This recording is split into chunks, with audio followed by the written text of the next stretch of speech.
तो Israel fuel की supply रोक रहा है, तो हमास के लड़ाके समंदर वाली सुरंग से इजराइल में तबाही मचाने की कोशिश में है। आईडीएफ का दावा है कि हमास के गोताखोर गाजा पट्टी से समुद्र के रास्ते इजराइल में घुसपैठ करने की कोशिश कर रहे थे, जिसे इजरायली नौसैनिकों ने मार गिराया। कल रात जिकिम क्षेत्र में वायुसेना और गाजा डिवीजन के उत्तरी ब्रिगेड ने यह ऑपरेशन किया था। इजरायली मीडिया रिपोर्ट्स में इस घुसपैठ में पहले 4 फिर 8 लड़ाकों के मारे जाने का दावा किया गया।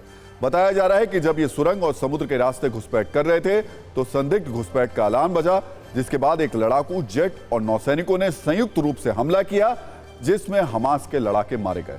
घुसपैठ की इस घटना के बाद आईडीएफ इस पूरे इलाके को अब स्कैन कर रहा है, इसकी जांच कर रहा है। हमास के लड़ाके समंदर के रास्ते जो हमला कर रहे हैं वो अचानक नहीं हुआ है, उसके पीछे अच्छी खासी प्लानिंग है।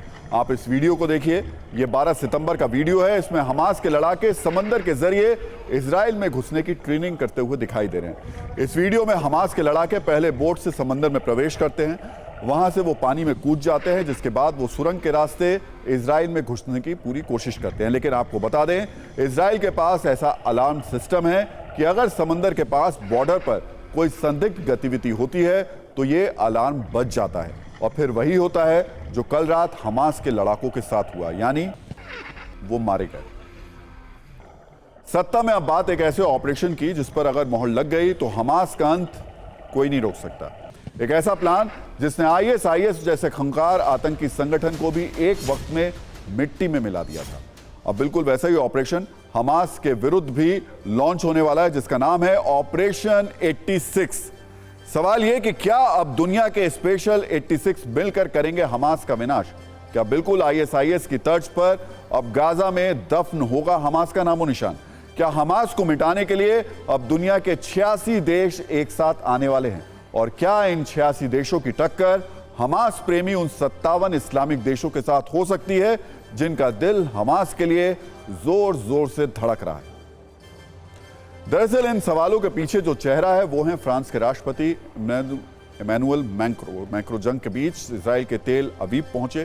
प्रधानमंत्री बेंजामिन नेतन्याहू से उन्होंने मुलाकात की, भरोसा दिलाया कि वो संकट की इस घड़ी में इजराइल के साथ खड़े हैं। लेकिन इस दौरान मैक्रो एक ऐसा फॉर्मूला उन्होंने बताया जिसे सुनकर जरूर हमास की सांसें अटक गई होंगी। बेंजामिन नेतन्याहू से मुलाकात के दौरान मैक्रो ने हमास को खत्म करने का एक नया आइडिया दिया। मैक्रो ने प्रस्ताव रखा कि हमास जैसा संगठन के खिलाफ एक अंतर्राष्ट्रीय गठबंधन तैयार किया जाए।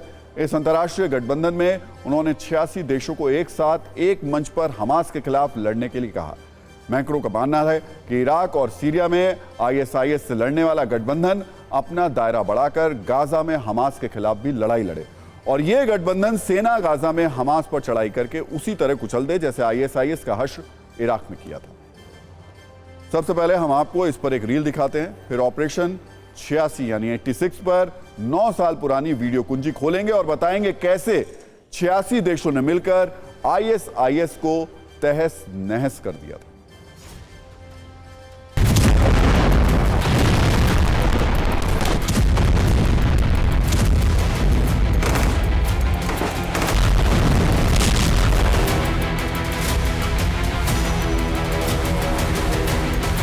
सफाया करने के लिए फ्रांस के राष्ट्रपति इमैनुअल मैक्रो ने स्पेशल 86 प्लान का प्रस्ताव दिया है, जिसके मुताबिक आईएसआईएस के तर्ज पर ही एक बार फिर 86 मुल्क मिलकर एक साथ हमास के खिलाफ जंग लड़ेंगे। 2014 में 86 देशों का एक गठबंधन बना था, जब इराक के मोसुल और सीरिया के अलेप्पो से आईएसआईएस का सफाया किया गया था। मैक्रो चाहते हैं कि हमास, जिसे उन्होंने फिर एक नया आईएसआईएस का नाम दिया है, उसके खिलाफ भी ये 86 देश मिलकर लड़े।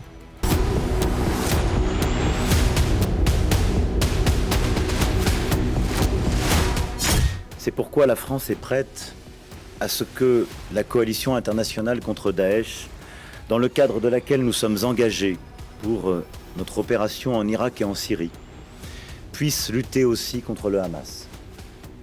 Je propose à nos partenaires internationaux, je l'ai évoqué avec vous ce matin,